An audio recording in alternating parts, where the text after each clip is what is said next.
So, quantum electronics. This is the second quantum revolution. We'll have to wait for the third. And my good friend Thierry is a magician. Some of you may have seen him do his art. So this will be a little bit about magic. And this is a quote by a well-known science fiction author, Arthur Clarke, who imagined what would happen if someone, let's say from 1800s, would visit us today. He would see us talking into this thing which we hold to our ear, and somebody else would hear us. He would see this person could only interpret, I imagine, as some magic act. The person would also see airplanes, but probably airplanes, he knew about, or she knew about birds, so airplanes may not be magic. But many of the other things, the screen here where you touch things and things move, they're magic. And so somehow the idea of Arthur Clarke was that future technology, we get used to it. We don't really understand it, but we get used to it. But if you're instantaneously exposed to it, the only context you have is that of magic. And quantum technology is very much like that. And the purpose of a talk like that, what I'm giving today, and I guess many other talks, is to somehow take away the magic, so that this technology will become something which we get used to, which we may even understand, or at least develop some intuition for. So this second quantum revolution is really an evolution of epic proportions. So we've been calculating for thousands of years. This shows an ancient calculator, an abacus. Not sure how it's called in French. We call it a telram in Dutch. And you might think that this machine which I have here is fundamentally different from the abacus, but it is not. If you're a fundamental scientist, and I am a fundamental scientist, then you will conclude that the only thing which this computer does, which the abacus cannot, is it works much quicker and makes fewer errors. Someone might say, no, there's a difference. In the abacus, we count from 1 to 10, and the computer, that's 0 and 1. But this learned audience will appreciate that this is just a qualitative thing, whether you work in the binary system or the decimal system. That's nothing essential. At the essential level, the computational model, probably since the Arabs invented zero, the computational model has not changed in millennia. And that is now about to change. And that is why we think that the quantum revolution in computing is really something which mankind has not witnessed for millennia. Let me say one more thing about this classical abacus. It's a very robust machine. I mean, you can make errors, but it's pretty robust. As long as you don't shake it, the calculation is protected. And this may seem obvious to you, but if you ask yourself, what is it that protects, that gives this abacus robustness? It is friction. It is friction. Imagine that there was no friction. Then if you would move these beads to the left and to the right, they would just bounce back and forth. And you would have to achieve some very delicate balance where perhaps the beads would stay in place, but you would only have to tilt it by epsilon and the beads would slide. So friction, scientists say dissipation, is the key ingredient which gives robustness to a calculator. And this is not any different from a computer chip, as one which I would have here in my computer. This also achieves its robustness because of dissipation. And we all know that it's like that, because in the old days, this machine was called a laptop. You know why it's no longer called a laptop? It's called a portable, or it's no longer called a laptop. It's an American thing. This is because of lawsuits. People would put it on their lap, and then they would injure themselves. They would burn themselves in delicate parts. And for that reason, the computer companies said, we cannot call it a laptop because it's actually not suited to have on your lap, because it can become very, very hot, very hot. And so this heat which is generated, that's of course dissipation. And this, you could say, can we do without? And the answer is yes, we can do without at a conceptual level. So already many, many decades ago, reversible computation was developed in computer science. Reversible computation. It's sometimes called a billiard ball computer. where the computation is done by making billiard balls move, bounce off obstacles without any friction. It's very, very delicate. It's in particular very sensitive to what we call chaotic dynamics, sensitivity to initial conditions. And so this robustness is really built into this computer. If you only look at this thing which we call a gate, which is a logical operation, in this case, it's a OR gate, 2 inputs, 1 output. So yes, it's irreversible. If I only give you the output, you cannot find the input. And this irreversibility, of course, is the thing which generates heat dissipation, and this is unavoidable and also very desirable in a computer. Now, the new model, the quantum model to do calculations, is a complete departure from that. Perhaps if you've read about it, you might think that the quantum model, if you're not knowledgeable, so if you just read, let's say, newspapers, you might think that the quantum computation is about speed. It's not at all about speed. The quantum computer may have a clock speed of 1 operation per second, something like that. The clock speeds of a quantum computer are incredibly slow. Yeah, we'll see in a moment where the computational power comes from. It has nothing to do with speed. It's the slowest computer in history. The first reason why a quantum computer deviates from a classical computer is because it's reversible, has no dissipation. And this is something which comes from the laws of quantum mechanics on which it is built. And the laws of quantum mechanics, mathematically speaking, we say it's unitary evolution, and unitary evolution is something which you can move back and forth. It's reversible. So dissipation is the enemy. And it immediately tells you, without knowing anything, it tells you that the quantum computer will be very fragile. Because the one thing which gives the classical computation robustness is lost in a quantum computer. It's very, very fragile, very, very delicate. So here we see a bit. It still calculates with zeros and ones, by the way. So that has not been changed. We may change it in the future, but at this moment it's still zeros and ones. So this is the very first bit which was built actually by my now retired colleague from Delft, Hans Moy, who was a visionary. He was a visionary. In the early 1990s, he had a sabbatical, he went to MIT, and he thought quantum computing, that is the future of low-temperature physics. Early 1990s. At that time, we thought, this was some sort of science fiction stuff. Who knows? 200 years in the future, everything can happen 200 years in the future. But he was a visionary because his vision is becoming true perhaps in this decade or else in the next decade, and that's the real revolution. Anyway, here you see this little bit. So like any bit, it stores 2 numbers, 0 and 1. And it stores this, in this particular case, there's a current flowing clockwise or counterclockwise. Could be anything, actually, but in this particular realization, this little ring has a current which flows clockwise or counterclockwise. And let's say clockwise is 0, counterclockwise is 1. Nothing strange there. But the strange thing is that it actually, the current flows both clockwise and counterclockwise. Now, whenever I say this to an audience of much less learned people than you, somehow this seems like the square circle. And there's one thing, I'm not sure if some of you, or perhaps this is not, well, in theology, there is this dogma that not even the Almighty God can make a square circle. Because it's a paradox. It's a logical impossibility. So a current which flows both clockwise and counterclockwise seems like something paradoxical. And this is actually what we have been wrestling for a century. Great scientists like Einstein saw probably we mean something else when we say it flows both clockwise and counterclockwise. Could be anything. Could, for example, mean that we don't know whether it flows clockwise or counterclockwise. Or it could be that it oscillates. We've all heard of alternating current. I think in my country that's what comes out of the contact, right? But this is current which oscillates. Here I really mean literally flowing both clockwise and counterclockwise. I'll give you some. So this is actually the main obstacle to our intuition. The main obstacle to building our intuition is to somehow come to grips with the thing with the notion that things can be 2 things at the same time.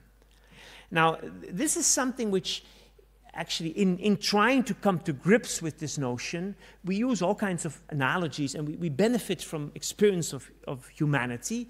And Eastern philosophy actually has come some way. And here I'm in good company. Let me flash forward. Let me flash forward to this guy first. Just a moment. Yeah, here he is. Where is he? I had him a moment ago. Here he is. That's Niels Bohr. He's the, if you wish, the father. I think it's fair to say that he's the father of quantum physics as we know it. And he also realized already, we're talking early 20th century, he realized that this notion that two things can be the same at the same, can be there at the same time, that contrary things can be there at the same time, was really the crux of the quantum magic. And he thought all kinds of ways to make this acceptable to the public. He used one method which we actually still use in some religions, in particular in the Catholic religion. He said it in Latin. And that's this phrase here, contraria sunt complementa. Contrary things are complementary. A Latin phrase which perhaps makes this paradoxical thing that you can somehow digest it. And he had this little diagram which you can see there, which he borrowed from Chinese philosophy, the Yin and Yang symbol, which also in this, I mean, somehow the Chinese philosophy harbors this notion that things are both black and white, both cold and hot, both wet and dry, both male and female. And somehow this diagram was what he even made this coat of arms. I think it's just a fake coat of arms with this symbol, because he somehow expressed to him the essence of quantum physics. And the amazing thing which has happened in just the last decennia is that all this philosophical thing of the whole 20th century is now becoming a reality. And when I say reality, I try to somehow bring this home to people, and at least in my country it works if I say it's something you can make money from. Now, I mean, and I don't mean that somehow making money is my goal, it certainly is not, but we all understand if it's some idea which you can exploit and build a project and people will use it, then it's no longer philosophical. And this is really what's happening at this very moment, that this idea that two things can be black and white or 0 and 1 at the same time is now becoming a reality, where companies like Intel and IBM and Microsoft and Google and NASA and Lockheed are investing in, Airbus in Europe are investing in the hope that it will save their business. So let me backtrack a little bit, because I went ahead, we were here, the 0 and 1. I just flash you this to show you a logical gate. If you want to program a quantum computer, and you can, and I'll show you ways to program it in just a moment, these will be the type of diagrams which you'll be using. So there will always be an equal number of inputs at the left and outputs at the right, because it has to be reversible. So this OR gate, that's not allowed. AND gate is not allowed. This is a gate which is allowed. It's called a controlled NOT. It's basically the binary addition of the top digit and the lower digit. And it's reversible. You can go from left to right or from right to left. It's what we call a unitary transformation. And already you see that if you have gates like this, if you have operations like this, dissipation will destroy it. Dissipation will make it irreversible, and that will kill it. And so the big fight which we have, which basically Hans Moy was fighting with in the early 90s, and which we're still fighting today, but we become much better. And here's someone sitting who's also devoted his entire career to fighting this particular enemy. We call it decoherence or dissipation, or it's bad. And it's a one-way street. It's basically what prevents us from experiencing this quantum world. It's this dissipation. Now, this is actually what happens. So here I show you this yin and yang symbol, the 0 and the 1. Of course, we only use this yin and yang symbol in popular talks like this. When we work and write a paper, we do something which draws more easily. And okay, first of all, the 0 is a 0 and the 1 is a 1. And to show that both are there at the same time, we put a plus sign between them. But somehow, if you write 0 plus 1, you'll be tempted to say equals 1. So we have to prevent you from doing that. And we prevent you from doing that by these brackets. And the brackets are a bit weird, and there's some history there. Left bracket is straight, and the right bracket is pointed. So these brackets prevent you from adding the 0 to the 1. And then you could generalize things. You could say perhaps it's a little bit more 0 than a little bit more 1, a little bit less 1. And that's why we put weight factors there. And in the early days, people thought perhaps the weight factors would be alpha and 1 minus alpha. Of course, weight factors have to add to unity, right? So first people thought it should be alpha and 1 minus alpha, and it was the big triumph of Max Born, not Bohr, but Born, who realized that it only works if you take square root of alpha, the square root of 1 minus alpha. So this is some, yeah, this is the stuff you learn when you have to learn quantum mechanics. Actually, one other amazing development is that engineers have entered the quantum world. So in the Netherlands, we have this thing which in the United States you would call the National Bureau of Standards. It's called the TNO. It's the one which basically, if you have a new wall socket, or they'll test it and say it's safe. So they're absolutely the most down-to-earth people you can possibly imagine. They make this stamp on electrical stuff and cars, and they'll test airbags. They're absolute down-to-earth people. And in Delft, we're now offering, Leiden and Delft are close together, we collaborate very closely. We're offering a course, Quantum Physics for Engineers. Why?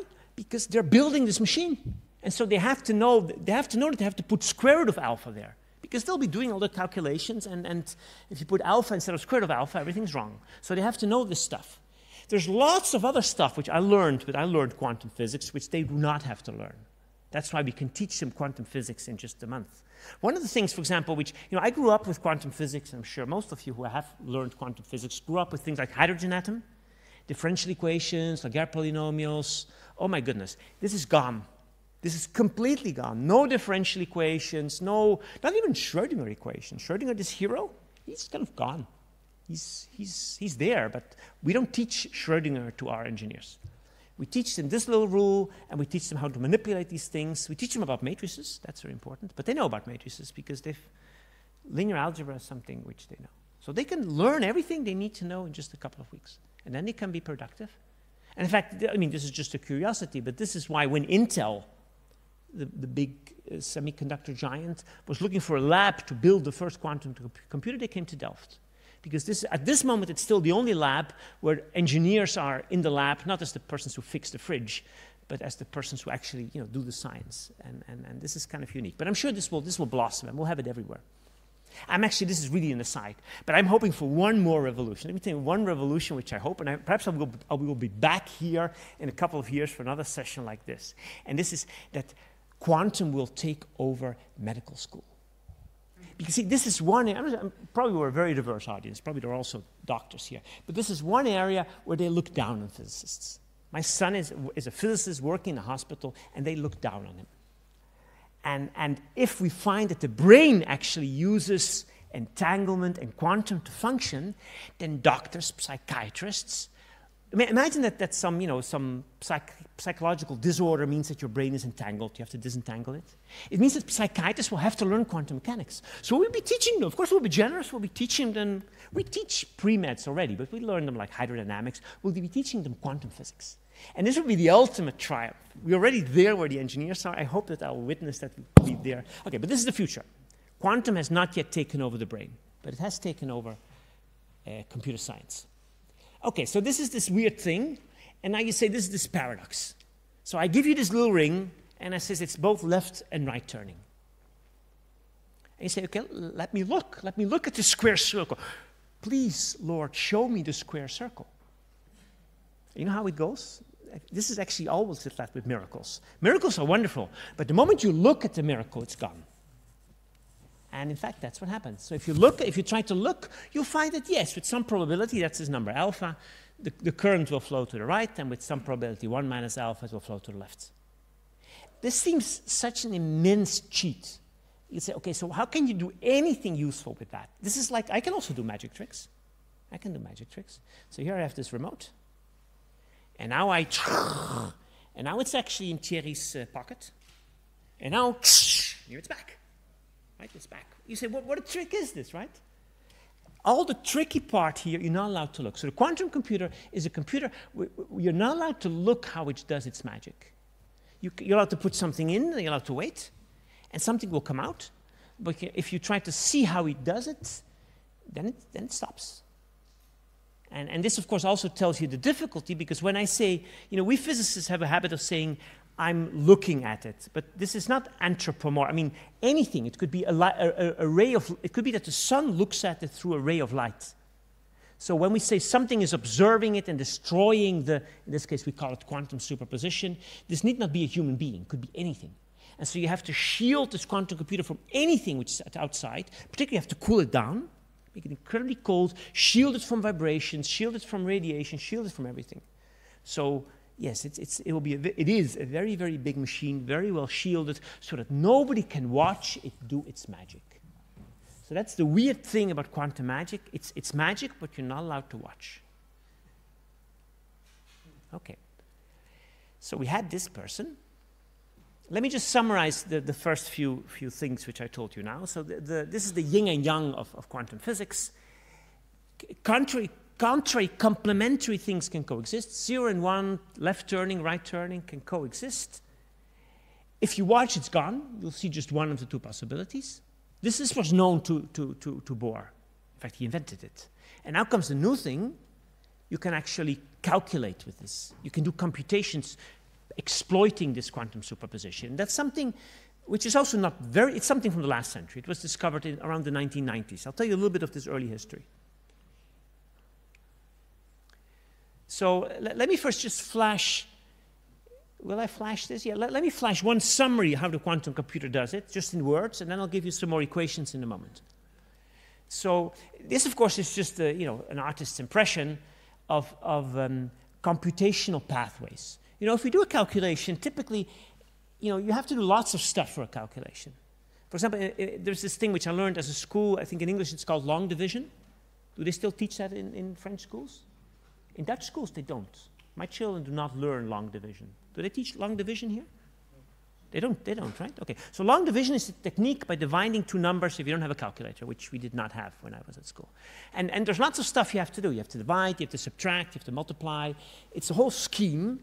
And many calculations are like that you can do different things at the same time.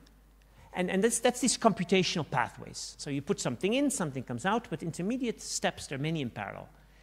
And the quantum computer can do all these steps at the same time.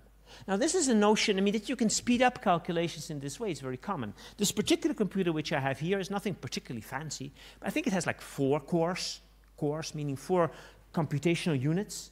If you buy a high-end computer, and which will cost you not a fortune, I mean, it will cost you probably between 5,000 and 10,000 euros. A high-end computer may have 64 cores. So this whole idea that we can accelerate computations by having many things in parallel is very common. It's very common. And the quantum computer does that to the extreme. We'll come to that in a moment. Intermediate, these different pathways, they can interfere. So some pathways become stronger, some pathways become weaker.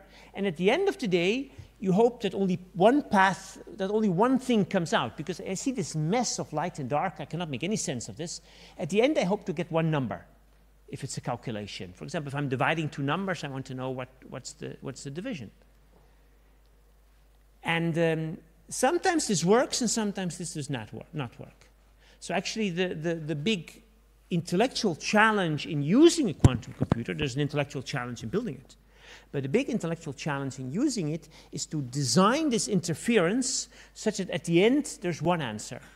Because obviously if the answer is some sort of superposition, okay, it's okay if it's somehow a superposition, and let's say with 90% of the times it's the right answer. But if it becomes worse than that, then it's not very good. Like it's like a multiple choice where you tick all 4 boxes. Yes, it's always correct. It's always correct, but it's kind of useless. So to design the calculation that one answer, that the interference is such that there's just one dark and light spot at the end, it's very, very delicate. Okay, so the prehistory, let me go back a couple of decades. This is when it started. It's Richard Feynman. And he was probably the first one to realize that quantum mechanics had computational power. And he already even had applications in mind, which is to simulate, to predict the properties of materials. And this is still one of the primary applications we have in mind for quantum computers. We heard a talk about superconductivity, and basically this rise in the temperature of superconductivity since it was discovered in Leiden, 1911, has been very much by trial and error. I mean, there's some educated guess, if you wish, but it's been very much people try this material, that material. And so in a century, we've raised the temperature by about 100 degrees. We would like to raise it 200 degrees more, so that it becomes room temperature. And we're just hoping for someone to make the lucky guess. But if you had nature, of course, nature knows. Nature knows if there is a material which will superconduct at room temperature. It knows, it just doesn't tell you, because you haven't asked. And the only way we can ask nature is by doing many, many experiments. But if we have a quantum computer which operates in the same way as nature does, we'll just ask the quantum computers, please tell me which alloy, what composition will have a superconducting temperature of 30 degrees centigrade. It might be that this material does not exist, of course, then it's hopeless. But if it exists, the quantum computer will tell you. And there are many other problems in material science. There are problems in medicine. One of my sons, he designs medicines, so enzymes which will cure awful diseases which can be cured.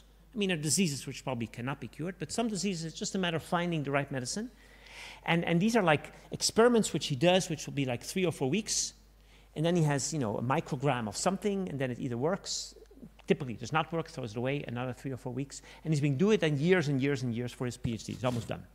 Now you imagine once this medicine is out there, it will cost a fortune, which it does. There's actually a big problem that some of these diseases, Fabry, Pompe, the medicines are incredibly expensive because it was trial and error by thousands of PhD students for decades.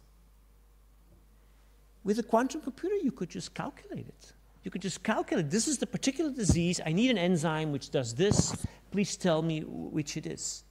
It will most likely not cure cancer. But there are many, many diseases where the answer is really this one particular thing, that's what you need. That will bind to this receptor, and then you're done. So that's quantum chemistry applied to medicine. Actually, there's this notion in this field which is called low-lying fruit. So the worldwide investment in the development of a quantum computer is in the many tens of billions of euros, dollars. And so you want to return this investment. How do you do that? Return investment, you find a market which is, let's say, 10 billion euros per year, and you improve on that market by 10%. It's as simple as that. So you don't need to cure cancer immediately. You can still do something silly. And you know what's the most lucrative market in this respect? Anyone knows? It's fertilizer. Fertilizer? Quantum fertilizer. Quantum fertilizer. Fertilizer has a annual turnover, the market is 20 billion euros. Fertilizer, yeah? Yeah, fertilizer. Now here's the thing with fertilizer. It's not just about making money. Fertilizer uses 5% of the national gas resources to make it, and 2% of the energy budget. There's this process called the Bosch-Haber process. You can only make it at high temperatures. Incredibly polluting. So it's not just about making money, it's also incredibly damaging for the environment. Nature binds nitrogen, which is what you want to do. You want to convert nitrogen to ammonia. Nature does it at room temperature for free. And there's this enzyme, which is called nitrogenase, and we just have not been able to replicate it in the lab. It's unstable, it dies. And so if we can make artificial nitrogenase, we can mimic nature, we can make fertilizer at room temperature, this will be a revolution. Now, my bosses, I'm talking, my high-level political bosses, don't like this. They don't like to go public and saying the first application of the quantum computer will be fertilizer. You don't like it either. But, okay, so they wanted something else, and I finally told them, okay, we'll also do it for photosynthesis, artificial leaf. They like that much better. They like that much better. But fertilizer will be the nitrogenase, will be which is the simulation of ferredoxin. That's the molecule. It's a small enough molecule, ferredoxin, small enough molecule that you can simulate it probably with a 50 qubit. So 50 of these rings, if they would behave in an ideal way, which they do not, 50 of these rings would be enough to make a breakthrough, improve by 10%, and start getting the return of investment. Now you can understand why down-to-earth companies like Intel and IBM are investing in this. I mean, with Google and Microsoft, this was different. They did it out of, charity, philanthropy. But companies like IBM and Intel, they do it because they see a market there. Okay, so this was Feynman. Now, so then there's this notion of massive parallelism, that the quantum computer does everything in parallel. And this was popularized or introduced by David Deutsch. And I have a slide, actually, which somehow tries to illustrate this, using this notation which I just exposed you to. And it also shows you the power of this notation. So I start out with, so this one is a ring when the current turns clockwise. Then I do my little magic, and the magic in this case is just a magnetic pulse. And the current now turns simultaneously clockwise and counterclockwise. So it's 0 plus 1. Now, if you've paid very careful attention, you might say, hey, there should be a 1 over square root of 2 there. But that's true, and just to make the equations not so cumbersome, I'm leaving it out. Okay, so 0 plus 1. Now I have not one ring, but I have, let's say, 50 rings. N is 50. So I apply this one magnetic pulse to these 50 rings. They're just lying on the table. And then these 50 rings, which I write like n to the power of 1 to the power of n, becomes 0 plus 1 to the power of n. I mean, that's, the notation allows you to do that. And actually, if you expand this product, and we just expand in the usual way, which we've learned in school how to expand products, you get a whole bunch of sums. And basically, I use this binary notation. So I have a whole bunch of ones, a whole bunch of zeros. I say that's a binary number x. And it's very easy. I mean, if you're a little bit mathematically inclined, you'll immediately see that I generate all numbers from 0 to 2 to the n minus 1 with one operation. Just this one magnetic pulse. I've generated an exponentially large numbers, an exponentially large number of digits with one operation. This is the essence of the computational power of a quantum computer. That you can do an exponentially number of things with just one operation. Now, the exponential function, as I'm sure you're aware of, is a very powerful function. And I like to tell this one story just to drive this home. So suppose I have these 50 rings, this quantum computer with 50 rings. So I can do 2 to the power 50, 2 to the power 49, 2 to the power 50 operations at the same time. And so I have this quantum computer there, and the competitor is building a classical computer, which is just as powerful. And this classical computer burns lots of heat, generates lots of heat, so it's on the North Pole. You know, global warming, so the North Pole will be habitable, so they're building this quantum computer on the North Pole. Let's say 100 rings. 100 rings in Delft, and a quantum computer, a classical computer with the same computational power at the North Pole. Then some of my customer who says, you know, I'm scaling up, I need more, I need to double the computational power. Could you please double the computational power? So my friend in Delft says, sure, 100 rings, 101 rings, that will do it. So he adds one ring in a corner. The poor guy at the North Pole said, okay, I'll have to build another machine. We'll do that at the South Pole. So you see, you cannot fight the exponent. Once you're in this exponential function, it will beat everything, because if it doesn't beat it today, it beats it tomorrow. So that is the computational power.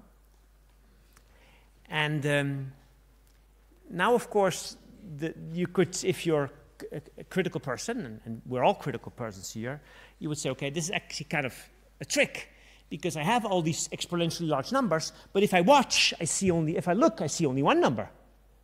So it's there, but how can I use it? And this for a long time was what was stopping the field. And this changed with the first breakthrough, and that was Peter Shor in 1994.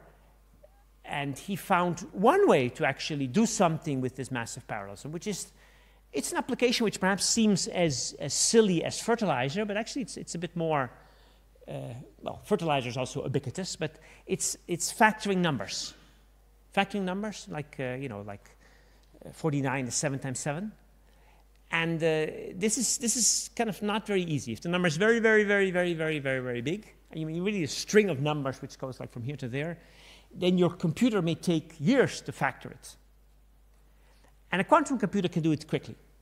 I might say, okay, this seems like some dull mathematical thing, but I'm sure many of you are aware that whenever we type our password or whatever in a computer, the reason why we can do this securely is because of this one-way function, this thing that factoring numbers is very difficult. We somehow know the factors. The bad guy doesn't know them, and so our secrets are safe. So if you have a computer which can factor a large number, all the encryption, that's what it's called, all the encryption we use today can be cracked. Now you might say, okay, wow, it's a destructive application for a quantum computer. That's why I'm not very happy with it. It's a destructive application. We say this is the important thing. Now, it's being completely de-emphasized. I mean, historically this was crucial, but it plays only a very small role today. Why is that? Okay, because, our mathematical friend said, okay, quantum computer can factor numbers. We'll find a different way to encode your secret, which does not rely on factorization. And so this is a field which is called post-quantum. So, like our engineers, they enjoy learning about quantum. My mathematical friends are much more reluctant to learn about quantum. They are reluctant. And so they've devised their own field, which is say, okay, you guys have quantum, fine. We'll have post-quantum. Post-quantum is encryption which cannot be, or at least as far as we know, cannot be cracked by a quantum computer. And these protocols exist already, and they're already being implemented. So you can be absolutely certain that by the time the quantum computer arrives, the codes which we will be using will no longer be susceptible. So this is basically like, if you lose the key to your house, right? Suppose you lose the key to your house. Do you sell the house? No, you change the cylinder, right? That's what you do, right? And so if the quantum computer arrives, we're not going to abandon all our internet commerce or whatever. We'll just use a different mode of encryption. So this is a very important breakthrough, and it plays no role whatsoever in the investments of all these big technological giants. Still, so this is what happened in the 1990s. US Army was very much concerned that China might already have a quantum computer and just not tell us. And banks but this is really 20th century stuff. I mean, we've moved way beyond that now. So let me skip this. I'm going to skip the error correction. I want to, because I also want to leave some time for questions. We are approaching 5:30. Well, but I started, okay, well, whatever. Wow. I did start 15 minutes in. Okay.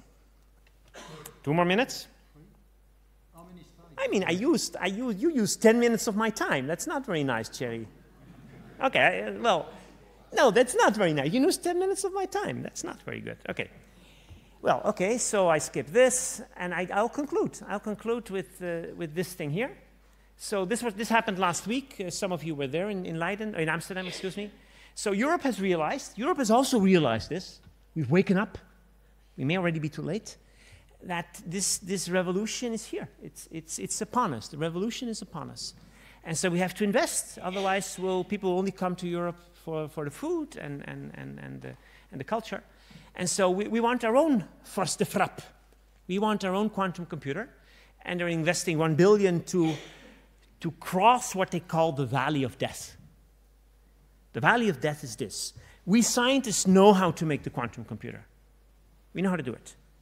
Industry says, okay, when it's done, come and bring it to me, and we'll buy it from you, right? But somehow we're not there yet. So there's this valley where we don't yet have a product which will make money, but we know how to do that, and we need investments to cross this valley. And so that's the quantum manifesto, and there's a timeline with all the wonderful things we'll be doing with this. And you can even, if you somehow like it, you can now start to you can play with the quantum computer yourself, actually. This is an amazing development of just this month, that IBM has put a 5-qubit quantum computer in the cloud. Now, 5-qubit, it's okay, it's not a very large number, but it's a good number. Oh my goodness. I mean, 10 years ago, we thought that 5 qubits would be towards the end of the century. So you can play with 5 qubits, and you can do student projects, or even write papers with 5 qubits. You can just log into the quantum experience, and you just, via the cloud. There's an operating system. Of course, the reason why Microsoft heavily invested this is, I mean, their biggest fear is that the quantum computer will run Mac OS. And so they have their own operating now. It's called Liquid. And this is kind of funny. If you see the logo for Liquid, you'll see this little bracket. It's like a D, but it's the symbol of this qubit thing. So there's a programming language. And let me just stop here and leave the rest. Okay, thank you. That's it. Thank you.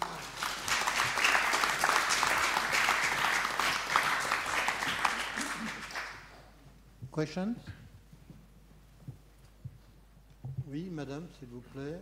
Et ensuite, on reviendrait vers Christophe Salomon. My name Dia, who is in research, and I would like to think, do you imply that the human brain would be actioning like a quantum computer? Okay, so who is the human brain, the quantum computer? Well, this is this, could call it joke or vision which I had about quantum cognition. So I have a colleague from Santa Barbara, Matthew Fisher, who says, yes, entanglement plays a crucial role in the development of consciousness. And he even has experimental evidence for this. So there are certain medicines which are used to treat some psychosis, where one nuclear spin works, the other nuclear spin does not work. And he somehow thinks this may be related to the presence of a long-lived quantum superposition. Now, this is incredibly speculative. And it may well be that we'll have a revolution in the next decade and that we'll realize that, yes, consciousness is related to entanglement. I'm pretty sure most of us here will think this is very, very unlikely. But, you know, it's always good to be open for surprises. So I would say the answer at this moment is no, but serious people are thinking about this possibility.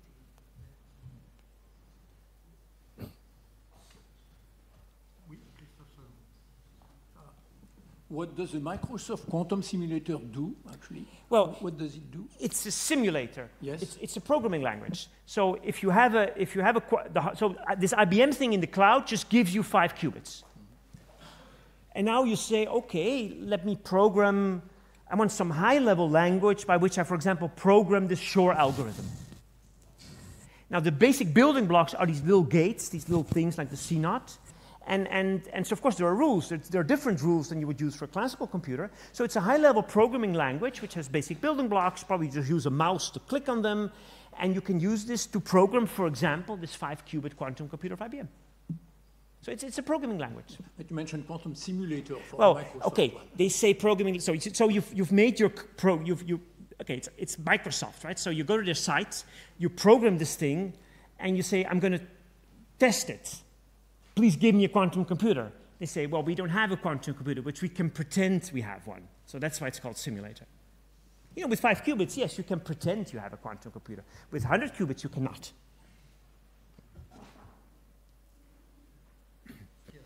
Maybe 2 questions. So the first one, you were saying that essentially things will become viable at around 50 qubits. So did I understand Yes, but correctly? this is, I said 50 ideal qubits. So in this business, we make the distinction between what we call logical qubit and physical qubits. So there'll be an enormous amount of overhead. And much of the battle at this moment is to make sure that the overhead does not mean that for 50 qubits you need 100,000 qubits. So and there's all kinds of quick and tricks you can do. For example, chop up the calculation in pieces so that you do not need error correction. So there's lots of algorithmic work which needs to be done. But John Martinez promises 1,000 qubits in just a couple of years.